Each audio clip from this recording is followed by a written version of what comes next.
Hello, আসসালামু আলাইকুম viewers, কেমন আছেন সবাই? আশা করছি সবাই ভালো আছেন। আলহামদুলিল্লাহ, আমিও আপনাদের দোয়ায় ভালো আছি।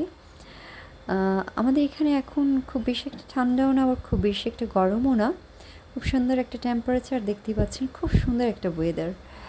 আর এখানে এখন সকালের দিকে একটা শীত শীত আমেজ অনুভূতি হয়, আবার রাতের দিকেও শীত শীত অনুভূতিটা হয়। তো বোঝাই যাচ্ছে যে শীত চলে আসছে, আর সেপ্টেম্বরের লাস্টের দিক থেকেই হালকা হালকা শীত পড়া শুরু করে।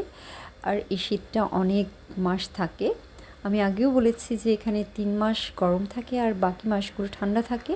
আর এই গরমটাকে ইটালিয়ানরা অনেক এনজয় করে। আর এখানে একটা মজার বিষয় হলো, গরমের সময় আপনি বৃষ্টি দেখা একেবারে পাবেন না বললেই চলে। একেবারেই বৃষ্টি হয় না। আর শীতের সময় বৃষ্টি আপনার পিছু ছাড়বে না। বৃষ্টি লেগেই থাকে, কখনো একটানা 1 সপ্তাহ বৃষ্টি চলে, আবার কখনো একদিন পর পর বৃষ্টি হয়। বৃষ্টি আপনার সাথেই আছে শীতের সময়। আর বৃষ্টির কারণে শীতটা আরও বেশি অনুভব হয় এখানে।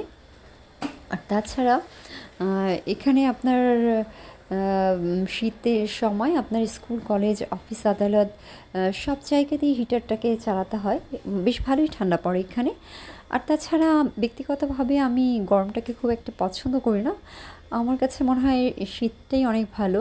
কারণ গরমের সময় না খেতে ভালো লাগে, না কোনো কাজ করতে বা বসতে আমার কাছে একদমই ভালো লাগে না। ঠান্ডাটাকে আমার ভীষণ ভালো লাগে, আর আমি ঠান্ডাকে খুব এনজয় করি।